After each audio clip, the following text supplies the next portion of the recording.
As you know, every Sunday night in our Swamp Watch segment, we expose the corruption and shady dealings of our ruling elite. And we don't care who we offend in the process. We've taken on powerful Republicans like Chuck Grassley and John Barroso.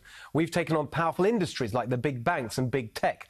We've taken on allies of President Trump like Wilbur Ross and Scott Pruitt. Tonight, we'll give you the facts about the swampiness of two of the elite's biggest heroes. James Comey and Robert Mueller are tonight's Swamp Watch.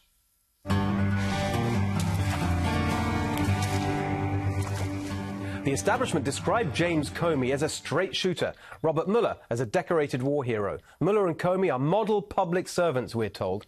Well, yes, they are in one sense, the model being work in public service, then sell your insider expertise and connections to the highest bidder so you can enrich yourself and give an inside track to big business. It's called the swamp. And thanks to detailed research from the Government Accountability Institute in their new book, Compromised, How Money and Politics Drive FBI Corruption, we now have evidence of how both Comey and Mueller made millions off the surveillance state that they themselves promoted. After working as a partner for the law and lobbying firm McGuire Woods, James Comey joined the U.S. Attorney's Office in 1996 before being appointed Deputy Attorney General of the Department of Justice by George W. Bush in 2003.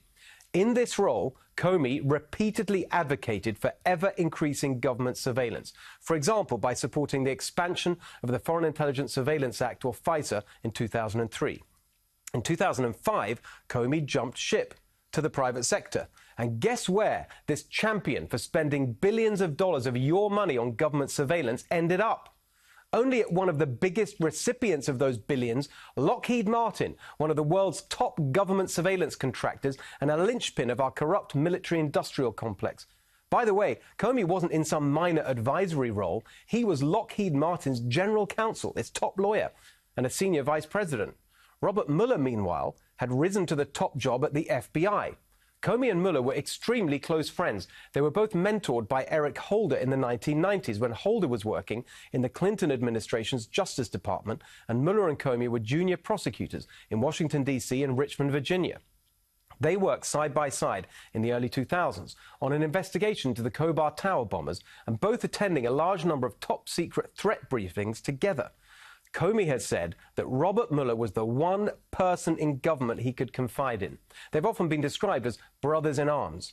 How convenient for Lockheed Martin, then, that just at the moment when it hired the former Deputy Attorney General James Comey, a post which, of course, includes supervision of the FBI, James Comey's brother in arms, Robert Mueller, happens to be the FBI director. What an incredible coincidence that shortly afterwards, the FBI gave Lockheed Martin a $300 million deal to develop a program called Sentinel.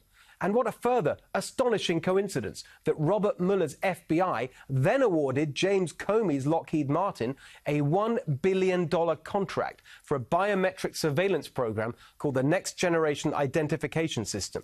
Lockheed Martin, as you'd expect, were extremely grateful to James Comey for presiding over these incredible and highly lucrative coincidences. According to documents filed with Congress, when Comey joined the Department of Justice in 2003, he was worth just over $200,000. By his last year at Lockheed Martin, he was earning more than $6 million. Oh, lordy, as you know who might say. But wait, there's more. Valiant public servant that he is, James Comey wasn't going to spend the rest of his career at giant defense and surveillance contractor Lockheed Martin. Oh, lordy, no. In 2009, he left Lockheed Martin, one of the largest defense and surveillance contractors in the world, to work as legal counsel for Bridgewater Associates, one of the largest hedge funds in the world. According to a financial disclosure form from 2013, Bridgewater also paid Comey over $6 million, not to mention an extra $500,000 for unused vacation. Who gets $500,000 for unused vacation? A former high-level government official cashing in on his public service. That's who. But Comey's not the only former FBI director whose actual record shatters his carefully crafted image of unimpeachable integrity. Robert Mueller's swampiness goes beyond awarding billion-dollar contracts to his best friend's employer. After leaving his post as FBI director, what did this modern-day saint, this paragon of ethics and integrity do? He cashed in, of course. Mueller went back to work for his old law and lobbying firm, now called WilmerHale. And surprise, surprise, his clients were directly related to his previous government work. One of them was Booz Allen Hamilton, like Lockheed Martin, a giant surveillance contractor. Bloomberg has called them the world's most profitable spy agency. Going back to his old firm was certainly profitable for Robert Mueller. Before becoming FBI director, he earned roughly $400,000 a year there. After his time in government, he made $3.4 million at the same firm, nearly 10 times as much. I think that's what you call swamponomics. But there's an even more insidious example of Robert Mueller's swampiness. Another of his post-FBI clients was Apple, which, amongst other things, jealously guards its reputation for protecting its users' privacy. Its pompous, sanctimonious and hypocritical CEO, Tim Cook, has said that privacy to Apple is a human right. It's a civil liberty.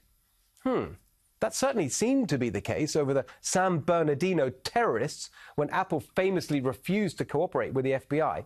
But what's this? A couple of years later, Apple's former lawyer, Robert Mueller, is running a certain high-profile investigation. He asks Apple for private information from its iCloud service, information relating to one Paul Manafort. So what does Mr. Privacy Tim Cook do? Maintain his principled stand? Privacy's a human right, remember? No. Sure, Robert, he said, we'll hand it over. The Apple iCloud data led directly to criminal charges against Paul Manafort. That's how it works for Apple, for Mueller, for all of these swamp creatures. Connections, contracts, crooked deals, cash, the revolving door between government and big business, favors for friends, riches for the insiders, screw everyone else. This is your ruling elite. This is the swamp. This is what we're fighting to end. James Comey and Robert Mueller may not be any worse than all the other swamp creatures in Washington, D.C., but please, let's not pretend they're any better. Tell me what you think at NextRev FNC and at Steve Hilton X.